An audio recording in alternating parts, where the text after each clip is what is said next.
Hey everybody, Nick Espinosa, your chief security fanatic here. Don't forget to subscribe.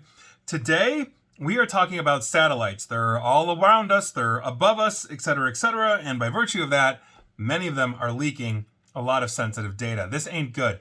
And Andy Greenberg and Matt Burgess of Wired had a really good write-up on this, and if you didn't know, roughly half of the geostationary satellite signals, many of which are carrying things like sensitive consumer, corporate, government communications, are left entirely vulnerable to eavesdropping.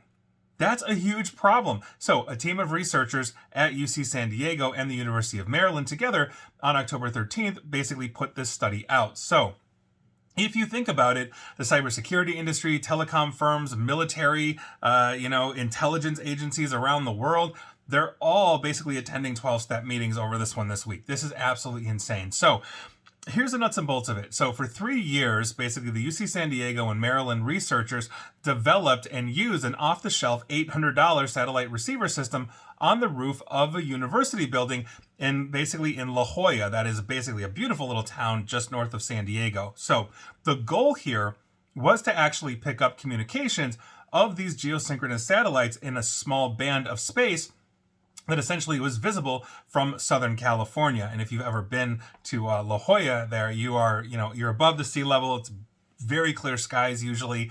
And they did pick up communication. Lordy Lord, did they pick up communication. So by simply pointing their dish at different satellites and spending months interpreting the obscure but unprotected signals that they received from them, they basically were to assemble an insane amount of just, oh my God, kind of data. So they got samples of contents from Americans' calls and text messages on T-Mobile's cellular network.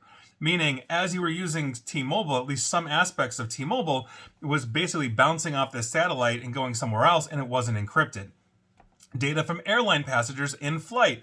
If you're using the Wi-Fi, I never use the Wi-Fi because you never know who you're sharing Wi-Fi with on an airplane. So, but if you're on American, United, Delta, Japan Airlines, whatever, and you're passing through one of these satellites that is helping to offer satellite wireless service, the researchers at UC San Diego could see it too, which means others could as well.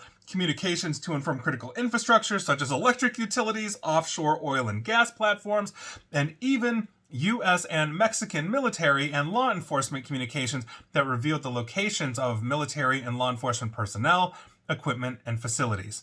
That's eavesdropping 101. All unencrypted, just floating out there in space and back down. So, Aaron Schulman, who is a UC San Diego professor who co-led this research, said, and I quote, "It just completely shocked us. There are some really critical pieces of our infrastructure relying on this satellite ecosystem, and our suspicion was that it would all be encrypted, and just time and again, every time we found something new, it wasn't." So the researchers also said that they spent nearly the past year warning these companies and agencies whose sensitive data they found, basically to go lock your satellite infrastructure down or at least send it to the satellite encrypted. So most of the time, according to them, including T-Mobile, who, if I'm walking and breathing, T-Mobile's having a data breach, basically moved quickly to encrypt the communications and protect this data. Others, though, including some owners of the vulnerable U.S. critical infrastructure who the researchers alerted more recently, and for the record they declined to name in publication, have yet to add encryption to their satellite-based systems, meaning a lot of unencrypted traffic is still moving out there left and right. And I hope that T-Mobile wasn't paying lip service and these researchers don't come back and find that T-Mobile was lying or anything like that. I'm not saying they were. It's just T-Mobile gets breached as most of us eat and sleep. So the researchers have also pointed out that basically the surveillance dangers of unencrypted satellites is a huge issue. And they've talked about this previously, but the scale and scope of these new disclosures seems to be unrivaled, in its research and depth. Now, I do want to say this. So after the fall of the Soviet Union, it was really interesting because there was a lot of abandoned Soviet satellites out there. And I remember, Nick being in his young teens, early 20s, basically being able to get a satellite receiver and get communications and bounce things off of these satellites. It was actually kind of a fun thing to do. And obviously these have all since decayed. That was forever ago because I'm old. But the point being here is we've come a long way in technology, but satellite technology in many cases is simply lagging behind. Maybe it's because they can't update, or push firmware updates to these satellites, or the satellites are just too old to do it. or maybe these satellites are still in use and they're just basically, we're going to use it till the wheels fall off and then launch a new one or move to a new modern encrypted system. But the point is that we have thousands and thousands and thousands of satellites, not just SpaceX, but U.S. military, NASA, you name the company and the country, and they're putting satellites up there.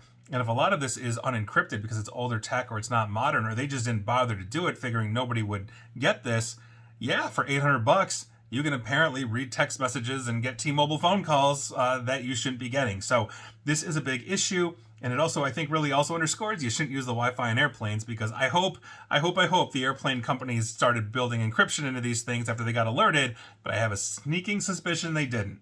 I have no proof, though, because they're not saying. But either way, it ain't good. And please like, share, follow me here on Facebook and Twitter at NickAESP. And please feel free to subscribe to me at YouTube as well. And as always, stay safe, stay online, and please, please, please attempt to stay private, informed, and secure. Take care.